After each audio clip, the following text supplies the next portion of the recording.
अव्यक्तोऽयमचिन्त्योऽयम् अविकार्योमुच्यते तस्मादेवं विदित्वैनं नानुशोचितुमर्हसि। आत्मा का स्वरूप अव्यक्त है, मतलब इसे व्यक्त नहीं कर सकते, समझा नहीं सकते, इसको अचिंत्य कहते हैं, इसको आप सोच भी नहीं सकते। ये आत्मा विकार रहित है, आत्मा में कोई कमी नहीं होती। दोस्तों, कृष्ण आगे कहते हैं कि हे अर्जुन, इस आत्मा को उपर्युक्त प्रकार से जानकर तू शोक करने के योग्य नहीं है, अर्थात तुझे शोक करना उचित नहीं है। आत्मा अव्यक्त इसलिए है क्योंकि इस आत्मा को हम अपनी इंद्रियों से नहीं समझ सकते।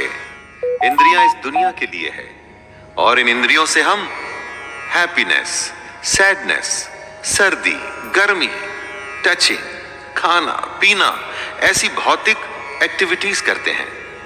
आत्मा इन सब से परे है। अथ चैनं नित्यजातं नित्यं वा मन्यसे मृतं तथापि त्वं महाबाहो नैवं शोचितुमर्हसि। आत्मा का ये ज्ञान कृष्ण अर्जुन को इसलिए दे रहे हैं कि वो जिनके लिए शोक कर रहा है वो व्यर्थ है। कृष्ण समझाते हैं कि हे अर्जुन, यदि तू इस आत्मा को जन्म लेने वाली तथा सदा मरने वाली मानता है तो हे महाबाहो, तू इस प्रकार शोक करने के योग्य नहीं है। दोस्तों, अगर अर्जुन आत्मा को जन्म लेने वाला और मरने वाला समझता है तो भी शोक करने का कोई अर्थ नहीं है। अगर अर्जुन आत्मा को शरीर की तरह ही जन्म लेने वाला और मरने वाला समझता है तो भी युद्ध में मरने वालों के लिए शोक करने का कोई मतलब नहीं। जातस्तहि ध्रुवो मृत्युर्ध्रुवं जन्म मृतस्य च तस्मादपरिहार्येऽर्थे न त्वं शोचितुमर्हसि। कृष्ण कहते हैं कि हे अर्जुन, अगर तुम ये मानते हो कि जन्मे हुए की मृत्यु निश्चित है और मरे हुए का जन्म निश्चित है, तो इससे भी इस बिना उपाय वाले विषय में तुम्हें शोक करने का कोई हक नहीं है। जन्म और मृत्यु तो जुड़े हैं एक के बाद दूसरे का होना, तो फिर शोक क्यों करना? जिसका जन्म हुआ उसका अंत तो निश्चित है, और अगर आत्मा ने जन्म लिया है तो उसका मरना भी निश्चित है। कृष्ण यहां यह कह रहे हैं कि न जाने कितनी ही बार हम उन बातों के लिए शोक करते हैं जिसका होना तय है। यह समझदारी नहीं है। जो तय है वो होगा ही, और जो होगा ही तो उसके लिए शोक करके अपने आप को कमजोर या दुर्बल बनाने की क्या आवश्यकता है?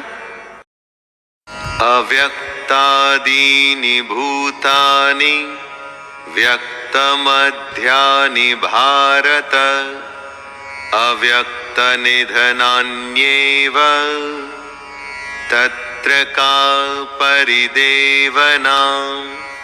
हे अर्जुन, संपूर्ण प्राणी जन्म से पहले अप्रकट थे और मरने के बाद भी अप्रकट हो जाने वाले हैं। केवल बीच में ही प्रकट है। फिर ऐसी स्थिति में शोक क्या करना? हमारा होना, किसी का भी होना उनके जन्म और मृत्यु के बीच में होता है, तो फिर शोक किसके लिए करना? अचानक से एक जन्म होता है, जब कोई नहीं था तो वो एक नया खिलखिलाता हुआ नया जीवन आता है, खुशियां लिए हुए, लेकिन उसके साथ ही किसी के जाने की भी तैयारी शुरू हो गई है। ऐसा तो हो नहीं सकता कि हम अच्छे को स्वीकार करें और बुरे के लिए शोक मनाते रहें। जीवन के सच को हमें मानना पड़ेगा।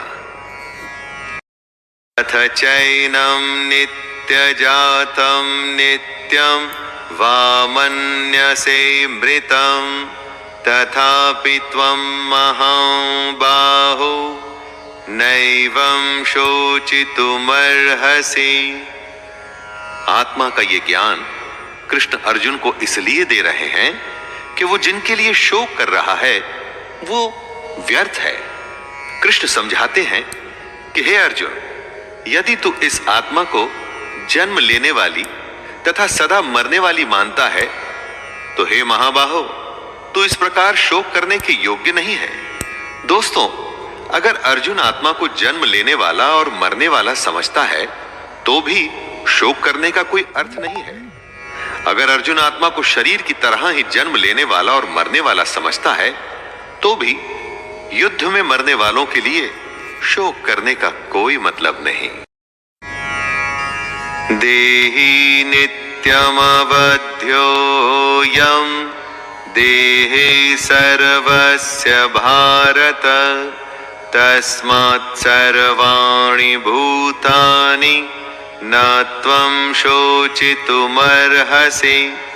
हे अर्जुन, यह आत्मा सबके शरीर में सदा ही अवध्य है। इस कारण संपूर्ण प्राणियों के लिए तू शोक करने के योग्य नहीं है। अवध्य यानी आत्मा का वध करना संभव नहीं है।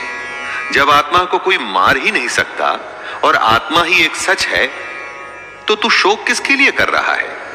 दोस्तों, सबसे बड़ी बात जो सामने आती है वो ये कि इस आत्मा को समझें कैसे। इसको समझना ही मोक्ष की प्राप्ति है।